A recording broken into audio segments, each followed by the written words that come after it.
Welcome to All About the Game podcast in association with Clinched. You can download our podcast on all platforms every Friday. Clinched is a sports app that helps link clubs with coaches. If you were a coach in rugby, soccer or GAA and you are ready for your next role or your first role, download and sign up to Clinched app for free today. And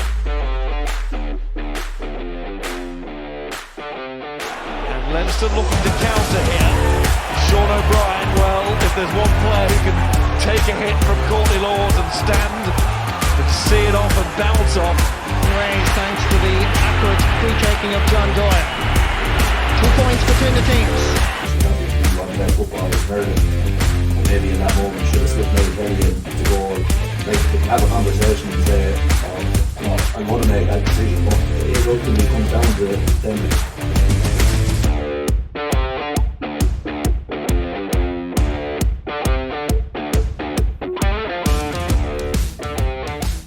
Hello, and you're very welcome back to All About the Game podcast.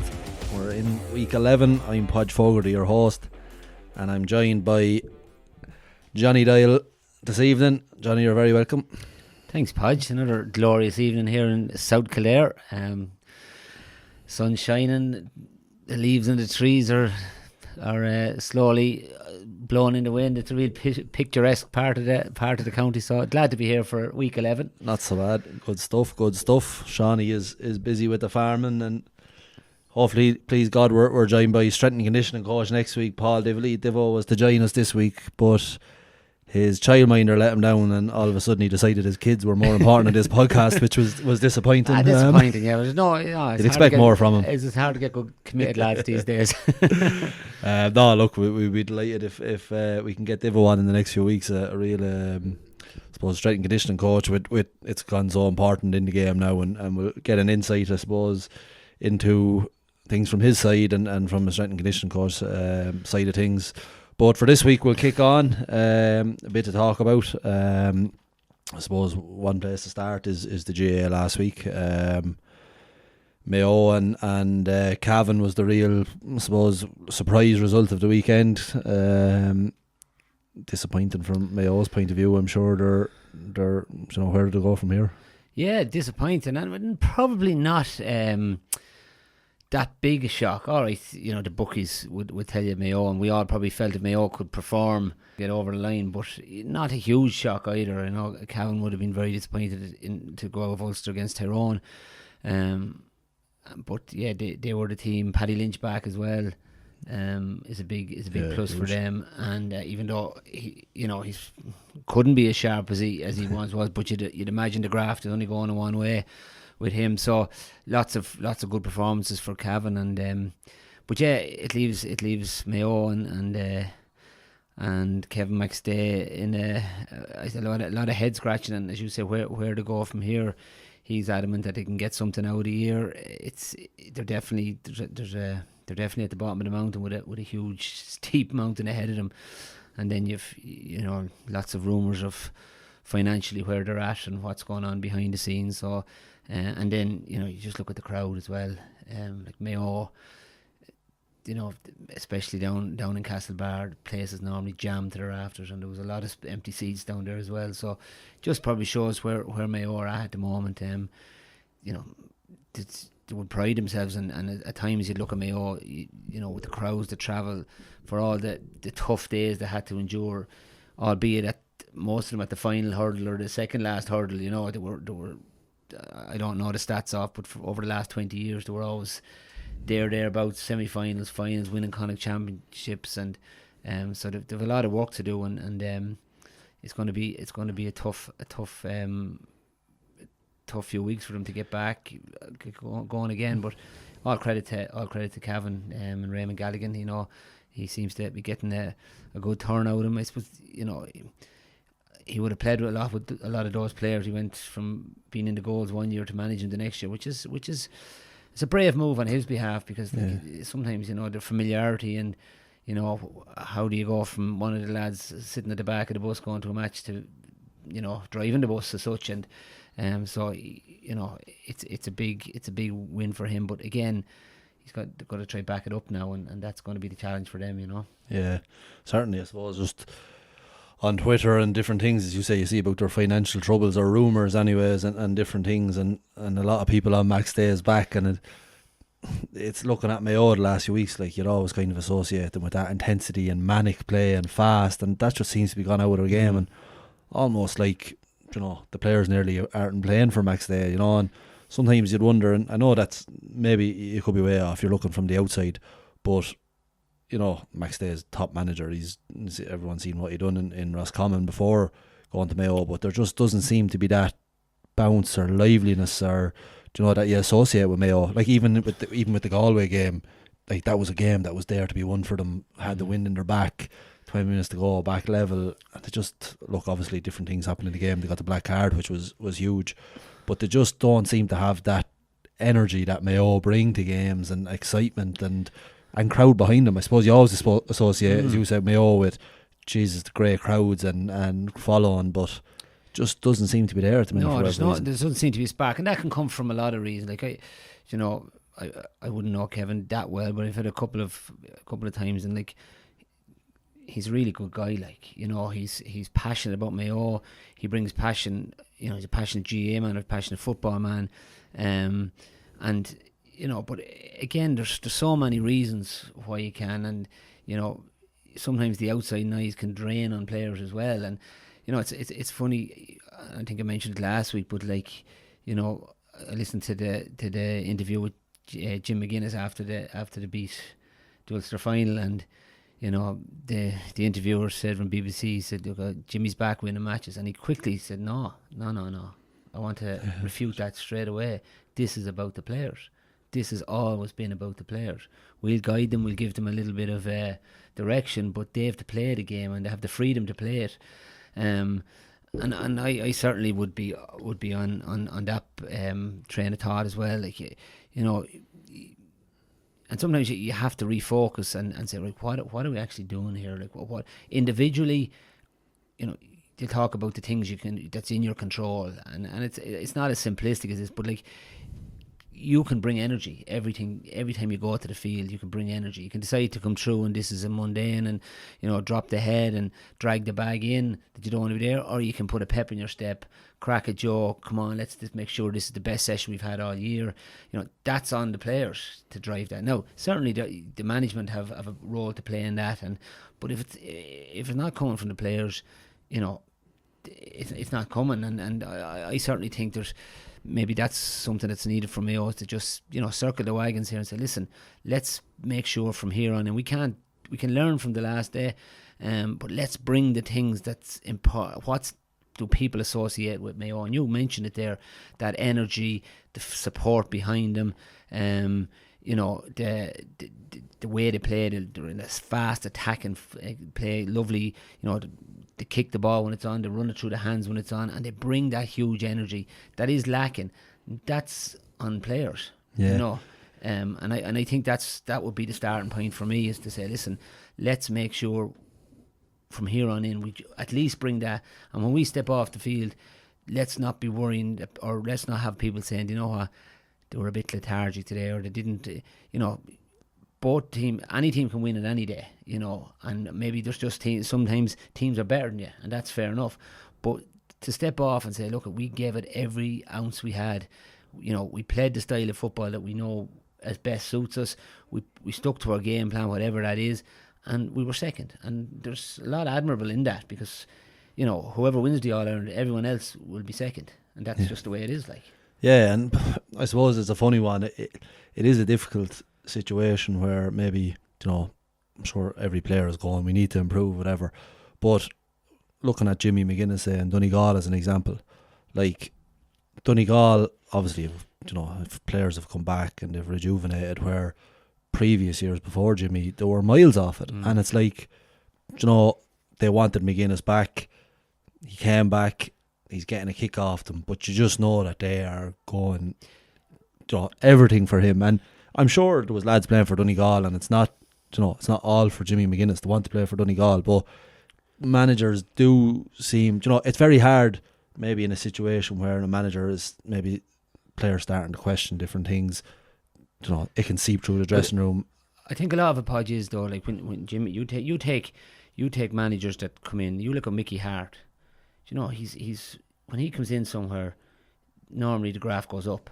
Mick O'Dwyer was the same. When he came to Kildare, things started to change. When he went to Laois, things started to change. To Wicklow, things got better. And why is that? Like, for me, it's that people don't question them. They buy into what they're trying to do, and that comes down. Like, we would have known Darragh well with our time in Maynooth, you know, great guy. And whether this is true or not, I don't know. But I was talking to, when McGuinness got the job, I was talking to a lad in Donegal, and he said that Darragh Well was in Australia only about 3 days, and he bought a return ticket to come home. Do you know what I mean? Yeah. Like, is that sure, there's probably no one else on the planet that Michael Murphy would have came back for. Well, there you go. So, but my point being is, you know, supporters don't question Jim McGuinness, as they didn't in Kildare. Now, at times, you know, obviously with you'll have everyone with an opinion. That's different. But everyone bought into Mick O'Dwyer when he came to Kildare.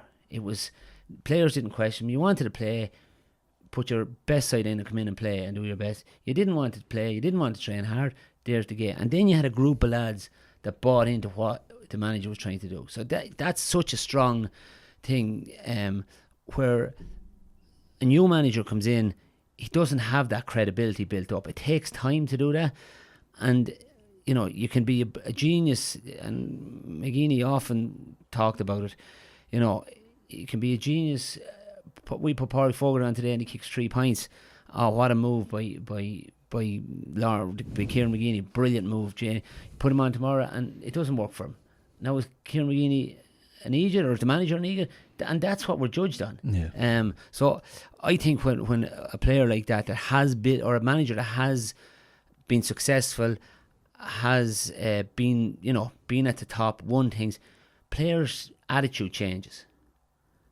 Supporters' attitude changes, county board's attitude changes, sponsors' attitude changes. So that's all going to one direction. There will always be negatives, and there will always be people, you know, in the background waiting for McGuinness to fail, just to say, I told you so. No different in Armagh, no different with Jim Gavin in Dublin. But you have a group now that's wants to be part of something that they feel is going to be successful, and that is a really powerful thing.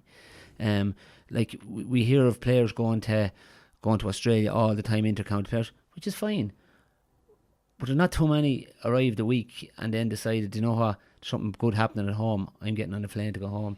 Do you know what? It is a funny one. And look, probably even seeing it with Roscommon there as well. Like, I'd be surprised if Davy, I think it's his 3rd year.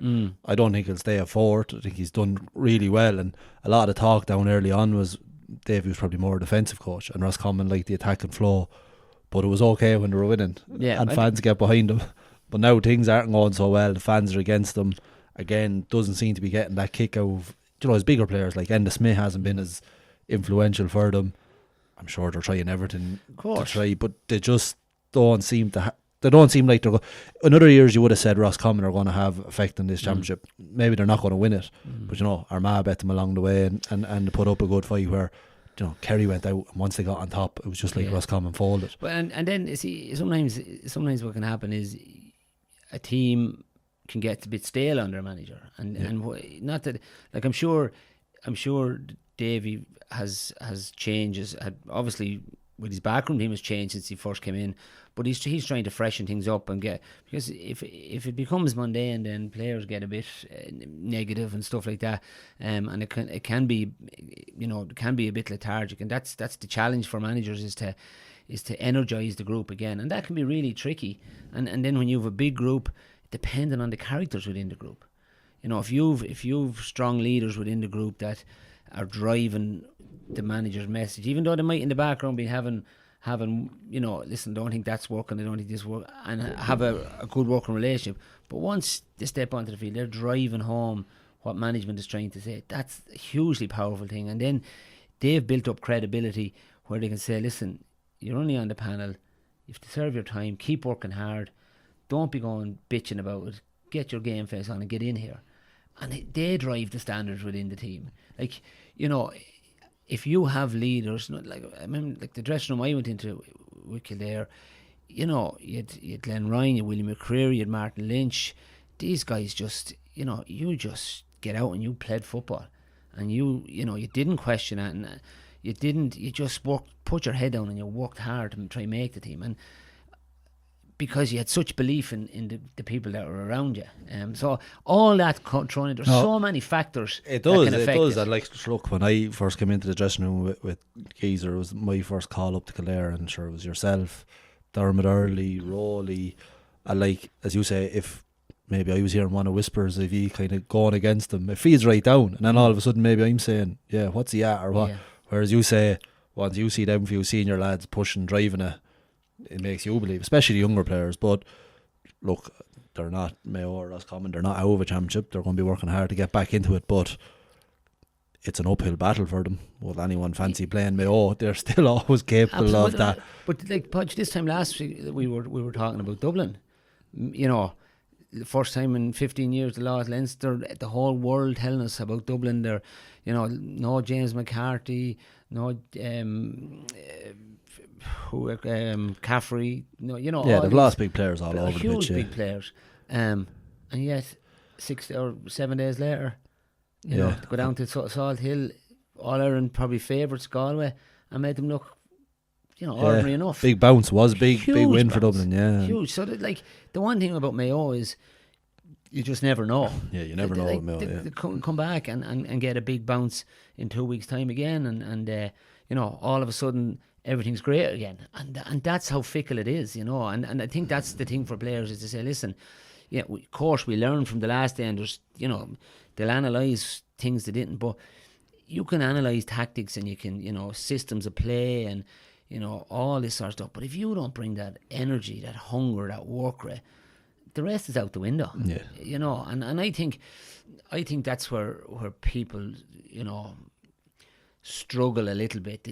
You know, it's, if you don't have that energy, all of a sudden people are looking at fit. They don't look fit. That's the first thing. They don't look fit. But yet, a week later or a week earlier, when they were putting, you know, when the energy was full, they were flying. You know, so all these things come into it, and that's my point. I know, probably going back over, is as a player, a Mayo player or a Carlow player or a Kildare player or whoever, your job now is to go into the dressing room on a Tuesday night full of energy. Say, this is going to be my best week's training. When I hit the field, if I get a jersey the next day, I'm going to be the very best I can be. Doesn't mean you're going to have a great game, but it means that you're going to, when you don't have the ball, you're going to hunt for it. When you have the ball, you're going to get, you know, do your job, do it simple, and be full of energy. And then, if you've nothing left with 10 minutes to go, you have the honesty to put up your hand and say, listen, that's me. Like, you have 20, 30, 25 players doing that all week. The whole mood changes. It can go a long way. Yeah. And look, obviously the win was big for Dublin, and King Con was injured with 20 minutes to go. Big loss. I think they'd one or two other knocks late on. I'm trying to think there now. But anyways, like, losing important players. But Paddy Small was ruled out before the game, who had played probably their best forward against Meath. So it was a big win for them. I think Galway were disappointing to, you know, from the point of view, as you say, real kind of favourites at home. Didn't really perform to their best. Shane Walsh wasn't really at it. Obviously Comer still not back. It's probably, I was just thinking about this even today, it's something I don't like about the championship, is when they're in a group of 4, I think 2 should qualify. Like, maybe I'm wrong, but Galway is probably going to beat Derry. It won't be easy, No. but they're not any worse off, where if Dublin were to beat Galway, it'll put, and 2 are going through. Yeah, Now that serious group pressure. is, like, to talk about being the group of death, and it is, like, but Derry haven't fired. No. They can turn it around and they can get a win out of somewhere, but there's kind of still that opportunity for Galway. Well, go and beat Derry and still and win they still the qualify, and still, exactly. Yeah. It's So there's no real consequence to. no, and everyone wants more games, but you know, that kind of prelim quarter final where 3rd place, you'd love to see the top 2 through and into quarter final, because, as I say, that upset isn't as big an upset. It still gives the, you know, it doesn't make the Dublin win as important. No. And I still, maybe I could be wrong, I still fancy Galway to win an All Ireland before Dublin this year. The Dubs, they won't go away. They're not a bad team overnight. No. But yeah, it's just. Well, there's a couple of things like supposed to, before we leave Dublin and talk about, like, we talk about their, the leaders and like who drove Dublin. Why were they so good? And you take before the match, you say, right, who's their big players? Con O'Callaghan, Kieran Kilkenny. Kilkenny did a massive game. Yeah, Cormac Costello to get you scores. Bugler, these boys stood up and they drove Dublin every chance they got. Yeah. And the rest kind of followed. Yeah. They set the tone. And they were the ones that Kilkenny was awesome. Yeah. For a lad that has 8 All-Irelands, what is he, 32, 33 years old? Yeah, he'd be 32. Yeah. 32, like his hunger for work, the simplicity which he plays the game, he just does the simple thing right every time. That's your standard. And everything else rises. And I know on days it doesn't fall for you, but, and that's my point is, like last week, everyone was calling for Desi Farrell's head. He's done, he lost the dress room. They're not playing for him, which is all probably just rubbish talk. Yeah. And I suppose your other point is, and again, every year we look at, now this year it's been better with the new rules, but they say the championship didn't get going to the knockout stages because there's so much on the line when it's knockout. And as you say, when you've 3 out of 4. It just leaves it that way. You could win 1 out of 4 games, yeah, or 1 out of 3 games, yeah, and still get through. And us as the paying public now, we want to see championship. But at the moment, we've 2 leagues. We've a early league and a league for it's called championship, but it's another league.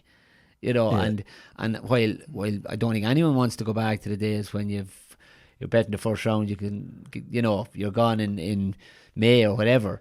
Of course we don't, but there is a lot of games that are not as important. You might get kind of games at the end that are there's maybe one team has nothing to play for. Yeah, and then Podge, again, we mentioned it before as well.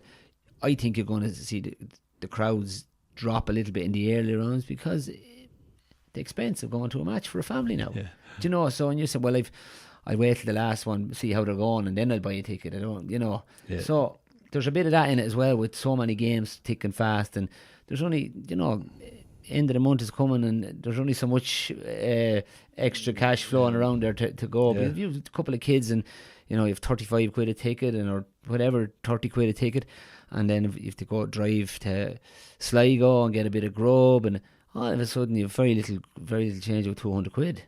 And multiply that by 3 in the month. That's 600 quid maybe. Yeah, families don't have it. So all that, but I think we all love all our quarterfinals or coming into the last where it's one team has to win, and it's just that knockout football is different. Yeah, the energy. And as I say, even if it was 2-2, it just takes away that.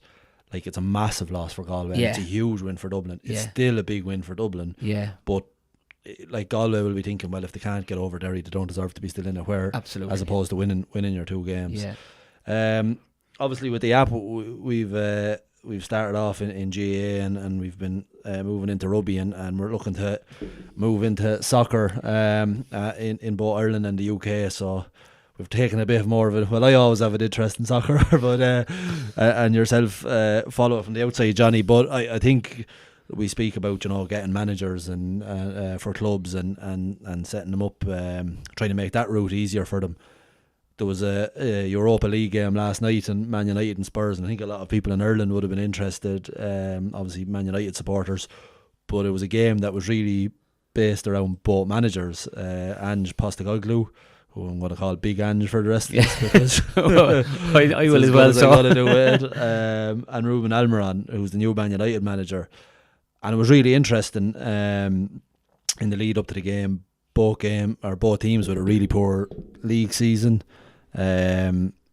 Both jobs, well, especially Tottenham Hotspur job on the line. And it was all the talk. The pressure was on the managers. Both managers have nearly been surviving because of their Europa League run. And it all kind of came down, and it was an interesting game. And all the talk after it is about both managers. But it's funny, like, you look at Man United and we talk about playing for managers, or we talk maybe about Mick O'Dwyer or wherever he goes. There's nearly a bit of a lull after. We see it with Alex Ferguson and Man United.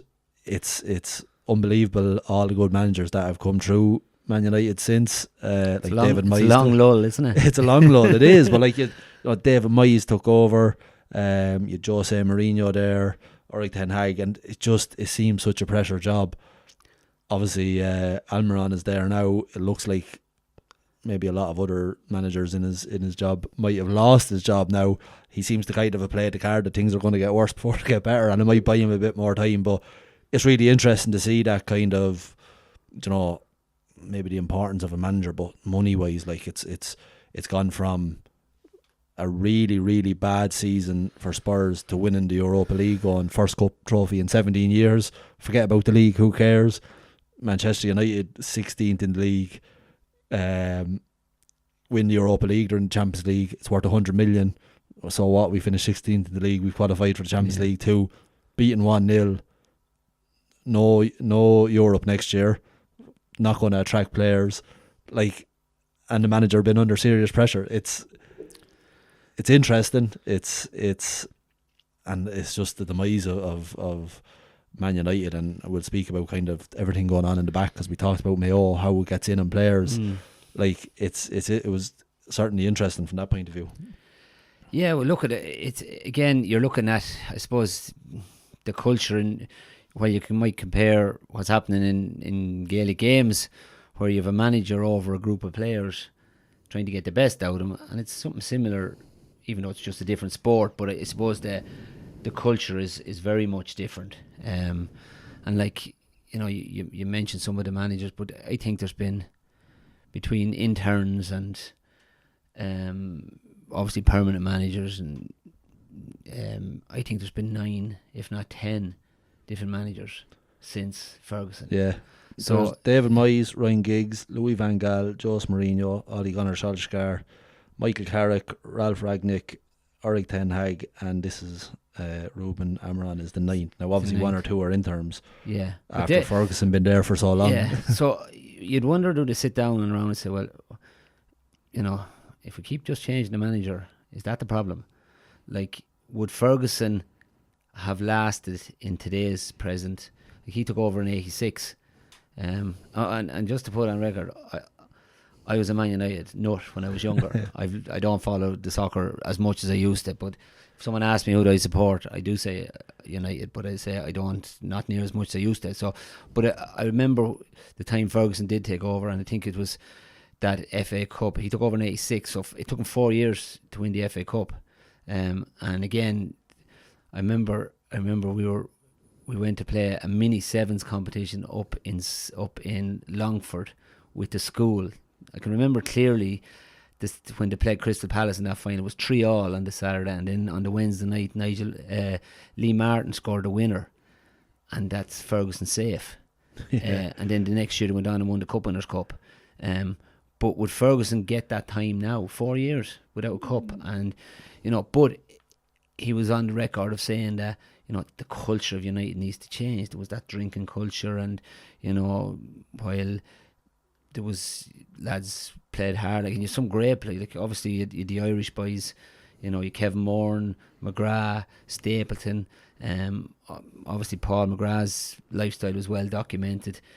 Brian Robson, all these boys was, and it took him a while to change the mentality of Man United. And I'm sure at that time there was a huge pressure on him as well, but it looks like United backed him. Now I don't know whether this is the same. There's a lot of similarities with this guy saying it's going to be worse, and bar to get relegated, it can't get much worse. One place lower on the world. So there's a lot of pressure, but maybe they need to. There's a lot to sort out there in United, because and you do hear them talking about well, this can't happen at United, and they're one of the biggest clubs in the world. They're not at the moment. They're not. No. And maybe that arrogance of, and I don't know whether, we don't know what's going to, but they are where they are for a reason. And when you look through the team, and the big thing for me in looking at them is, where is the goal? Who's going to score goals? And that's a big thing.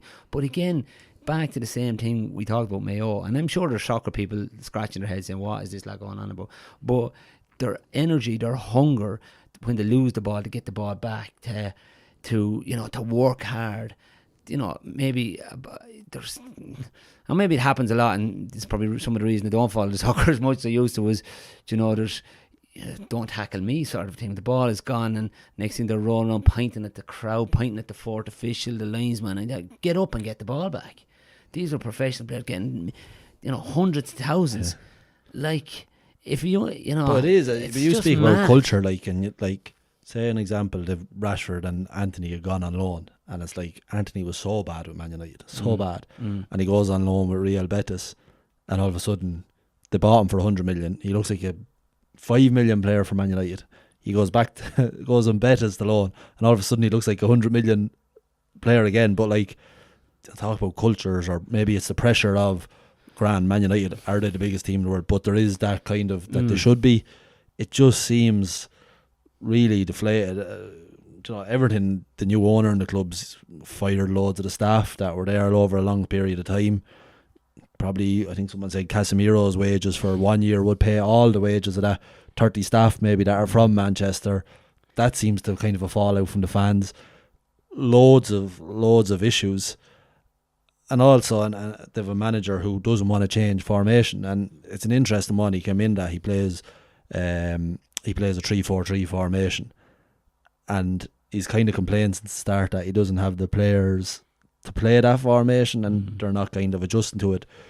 For you, Johnny, you've probably got involved. Like, you've been with Minute, and it's probably been a changing team each year with Minute in with Kildare. Like, would you have a preferable style, or would you be kind of thinking, right, this is the players I have to work with? Like, you have to play to your strengths.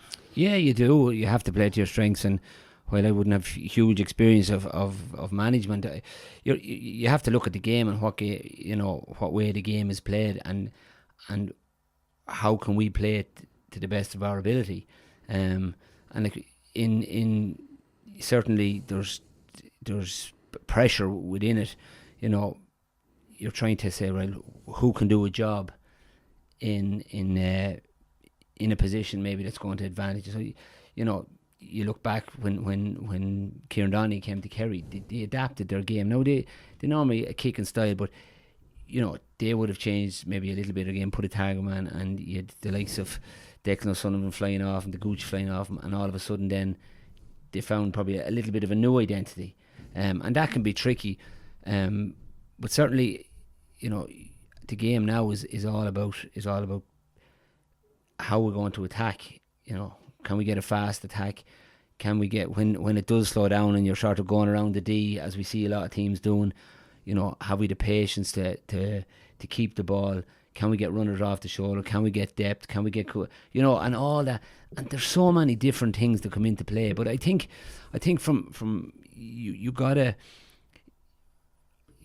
have a system that suits the players. But again, Podge, it comes to the players buying into it and being coachable and saying, okay, we're going to I'm going to be the very best that I can be in this position. Not saying, well, what your job is to play. And it doesn't mean you can't have an opinion, but your job is to play, and it's back to people knowing their job. And it is a fine line.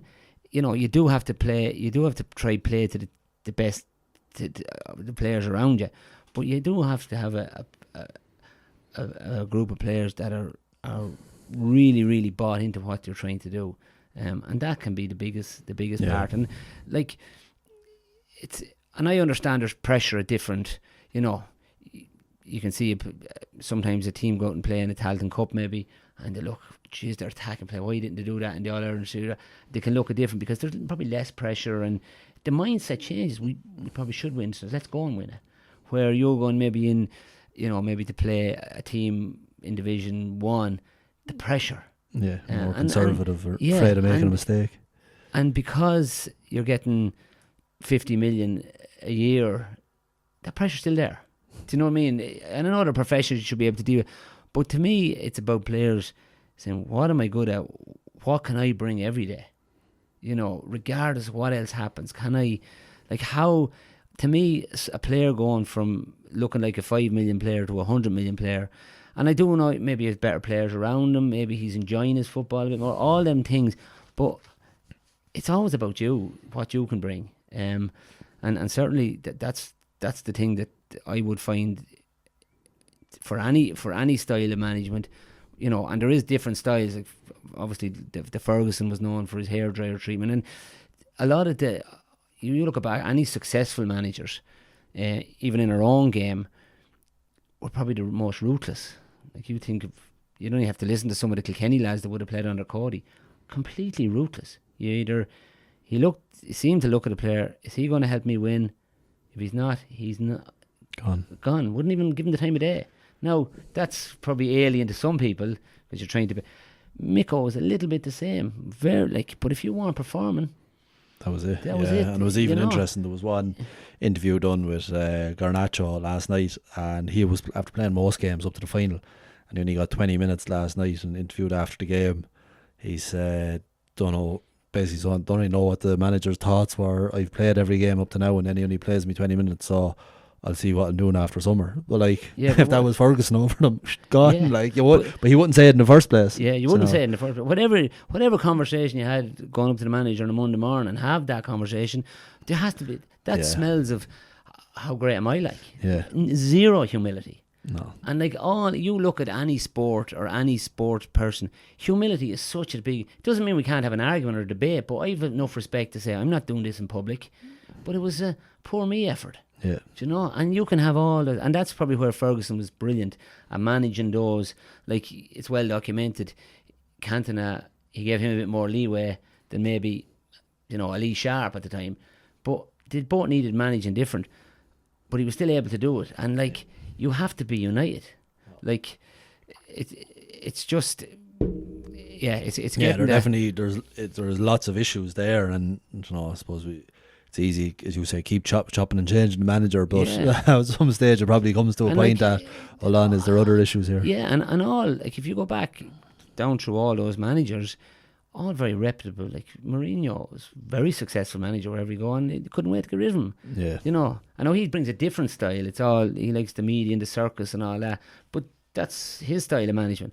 But like, you feel no matter who went into United at the moment, it's, you know, it's fact. To me, and again, I'm not like, they're not scoring goals. Like, you look down the years at United, you know, obviously way back you had the Bests and the Laws and the Charltons. You know, you had Dwight York, Rooney, you know, Van Nistelrooy, Mark Hughes. But, you know, all these were putting, you know, 20, 30 goals every. Who's doing that now? Yeah, and even it's funny, the 85 million striker up front and he can't get goals. But then you wouldn't be surprised if he was sold and he goes and does it elsewhere. It just doesn't seem to be happening. And on the opposite side, I thought it was obviously all the talk was at the start of the season. The Spurs manager said, interviewer said, you usually win a trophy in your second year of being at a club, and he said no. He said no, I do win a trophy in my second year. So he kind of put that pressure. But it's funny, even like people again talking and listening to different things, like kind of putting that pressure that we are going to win it, and try to instill that belief. Look, if he goes and loses last night, maybe he doesn't look so smart about it, but like, had that kind of belief. First trophy in 17 years. Seems to be like a real likeable coach, but probably went the opposite way. Likes to play a high line, likes to press high up the pitch. Went 1-0 up and just went defensive against United, because United struggle to break teams down and don't have much creativity. He probably did change his philosophy, and even from the start of the game had changed that. Had a few injuries, only had probably one or two players to really bring on, and he's getting lots of credit for that now, as opposed to Almiron sticking to his old ways. Absolutely, but again, and so you're right. He seemed to go in more defensive. But if United banged in 2 goals, then he's a complete fool. Yeah. So you make a decision that can go either way, and you can be a fool or a genius depending on so many different factors that come in to affect you. Now, today we're talking about him as if, you know, this is unbelievable stuff, and it is, and the prize was huge. And I even just some of the stuff that said you need to be you nearly need to get a marketing degree or a media degree on how you, because everything's recorded. So you say something that you wouldn't even remember saying 6 months ago, and it's going to be out to bite you. But like, you know, he's mentioned afterwards, and they were interviewing him, and I can't remember the question, but it was, oh no, we really went after the Europa League, and I'm there, what? You know, you really went after. Why did you not really go after the Premiership? Did you not really? Well, they did give up on it about 3 months ago. Like, Jesus. I don't understand that. Like, you go out to win every game. But it was a different approach. United tried to keep playing their first team, and we're getting bet.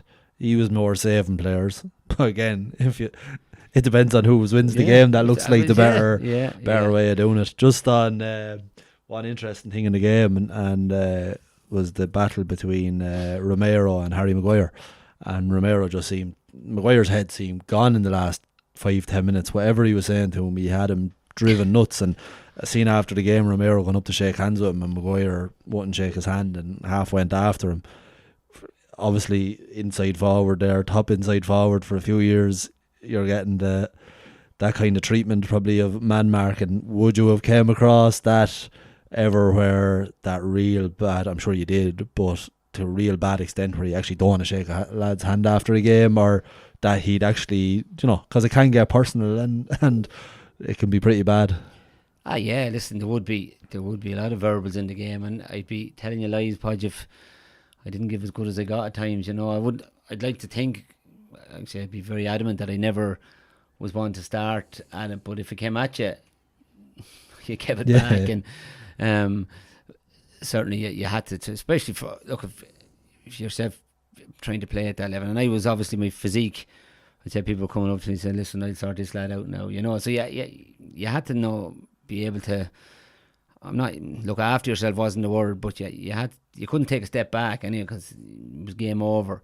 But certainly there would be times, you get plenty of hardship. I think if you go down the lane there, turn left, go down about a mile down the road, turn right, there's a young lad in there, you have to give you plenty of hardship. I'm not going to name Niall Clinch, but you gave me plenty as well. Jesus, and I was only training. But no, I did. I got plenty. But I remember one match we played, and I won't name the name, but we were playing a game in championship game in Newbridge, and I got pinched, walked on, bitten. Wanted to discuss all my family, where they were, where he met them. I think by the time it was finished, I had about 17 sisters. That's the name of them all, and I was tick out now. I was I was fit to be tied, but we ended up winning the match, a late score, and I walked away. I didn't go to shake. I normally shake hands, and he came running up to me, and I thought, this is going to get, I clinched the face, I hoping to be someone around, and he put his arm around me and told me how great a player I was, and I was there, oh my God. So I shook his hand and on I went. I didn't delay too long talking about it, but always I think people are trying to, I was always one Podge, try leave it on the field anyway. I didn't. Try not, I know. Try because you do. But in general, it's the odd time. It's the odd time. And I think if you react, it just creates, especially at that level, where Harry Maguire is, you react, it becomes a story that you really don't want. Like, you got a hard time, but life's tough. You find a way, and I think Harry Maguire has a lot more problems than some lad barking in his ear. No, it is. But he really. It's funny from the point of view, he just really got inside his head, and he had lost it.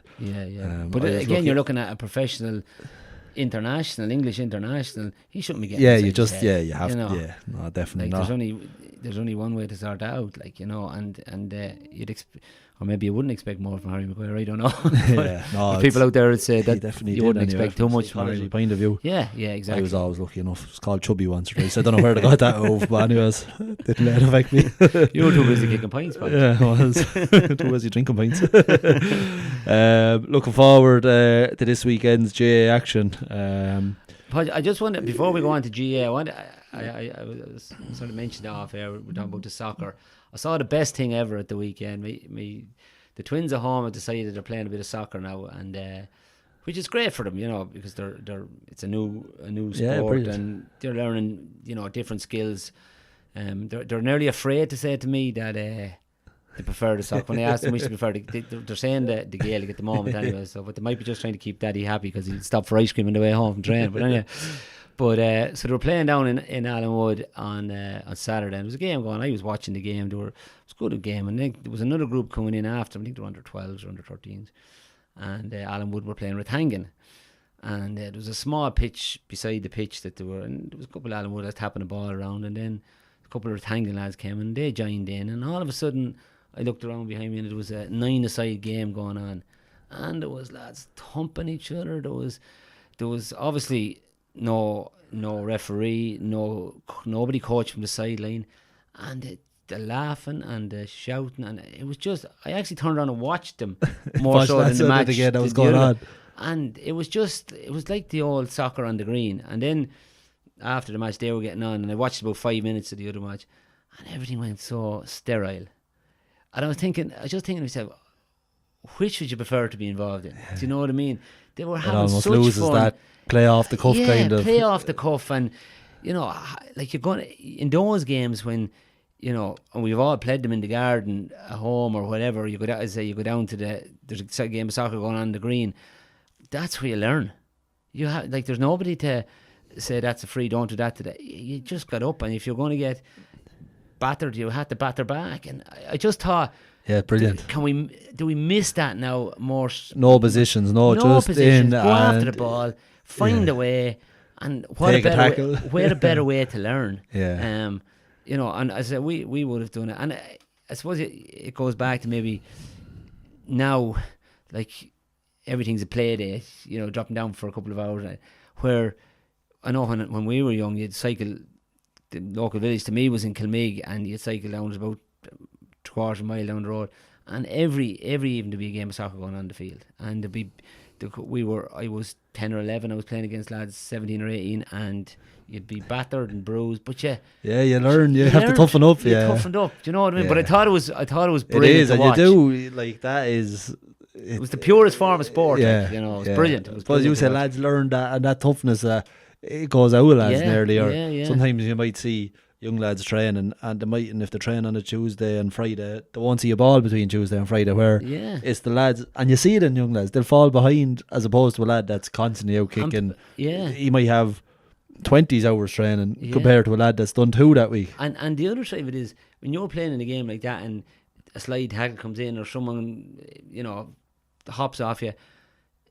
There's nobody to say ref or roar at the ref and mammy come out with a sponge to wipe your face. There's none of that. You either lie down and cry, or you get up and fight back. And, it is something that, look, young lads, everyone, you do what you see on the telly. You watch Man United last night, and Bruno Fernandes, who's a brilliant player, holy Jesus, giving out about every call, whinging.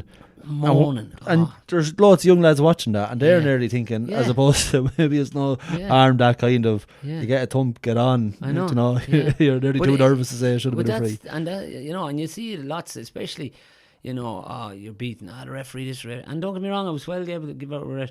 And there was the girls were playing a match a couple of weeks ago, and they were referee this, and I said, hold on now. He's kicked about 20 wides. Maybe some of it's your fault. You know what I mean? And it's nearly a comfort blanket to say, well, it wasn't. Well, but you make a home and practice your kicking. Do you know? It's an issue that you can fix. That's on you. And I think that's where you listen to in any sport, the really top players, the excuses were less. They found a way. Do you know what I mean? So, but there you are. That's on a side note. But it was brilliant to watch. It was brilliant to watch. I suppose Meath, Cork, Louth, Monaghan, Armagh, Derry, Donegal, Tyrone. In terms of games this weekend, I suppose Galway will certainly be hoping that Armagh beat Derry just to keep them down. The last thing they'll want is a Derry result. Donegal and Tyrone probably down as the big one for the weekend. I still think fancy Donegal to win, but another tough Ulster game. Yeah, tough game for them as well. Yeah, and like that, when sometimes you feel when Tyrone or nobody's giving them a chance, is when they pack the biggest punch. And obviously Malik O'Rourke, another top class manager with a CV, such a positive CV at club and county down the year. So you feel that, and again the conveyor belt is in the right place too. They're back in the 20s final, I think, or yeah, they are. Yeah, back yeah, in the 20s Louth, final, and you know, so you think that conveyor belt is coming right at the right time, and if you can get now, it's disappointing to see Paul McShane. Or not, you're still thinking about Man United. Yeah, sorry, Colin McShane stepping away in the middle of the year. Now it could be personal reasons. I don't know what, but certainly that's not. It's you'd expect Donegal, but it's not a given either. You know, no, certainly not. And again, like Derry, nobody's given Derry a chance either. And while I'd expect Armagh to win it, it's not straightforward. Sometimes you know when they're down and written off. That's the time to come. Especially like they have shown form over the last couple of years, and I know they went through a bit of a lots of stuff with Mickey Hart that time, and things weren't going well, and you know the Rory Gallagher thing and all that sort of off-field stuff probably didn't help them. But you know, don't be surprised. They're a funny one. I know we talk about managers as well. Like they get Rory Gallagher back, them players, and they'd win one of them games. They'd probably qualify out of the group. Like it's funny. As much as they need to move on, but like they're still wanting them back, and it's definitely leaving them in a place kind of nearly like the Jim McGuinness thing where things have gone away. But it'll be interesting to see can they, because they definitely have quality.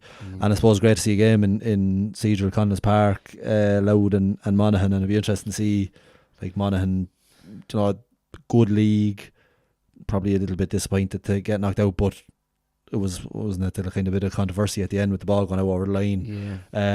So they're still in a good place.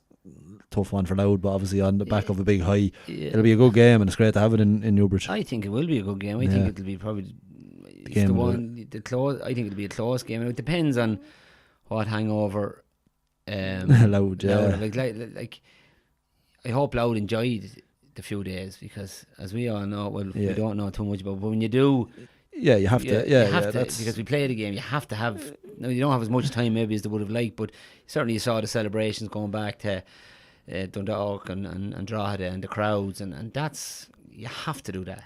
You can't do that at the end of the year. You have to do it when you win. No, you can't do that. You know, so you have to celebrate. Absolutely, and all the history behind it, and families and clubs, and everyone feels involved. Even for the team, maybe just the day after to get into a quiet pub somewhere on their own and have a bit of crack and a few pints, and say, you know, the satisfaction of that. But certainly they won't want that to be their year either. They'll feel that we have to build on that, and you know, it's again, Ger Brennan will be well aware of that, and him and his management team will you know, they'll have to bring them down to try get them back up again. But I think that's going to be a good game, and I wouldn't be surprised if it fell for Louth. Again, no different than a manager when you make a decision. That it could go either way. You call it dubs last week. You did say that. It will. It'll definitely be a nice one for Davy White coming back into Newbridge with Louth, and seems to be playing a big part. And obviously Ger Brennan was down there with Moorfield for a few years, but it'll actually, from a spectacle point of view, it should be a good game. It should be a good game. It should be a good game. No, lots to look forward to. Johnny, thanks very much for this week, episode 11, and thanks to all our listeners. This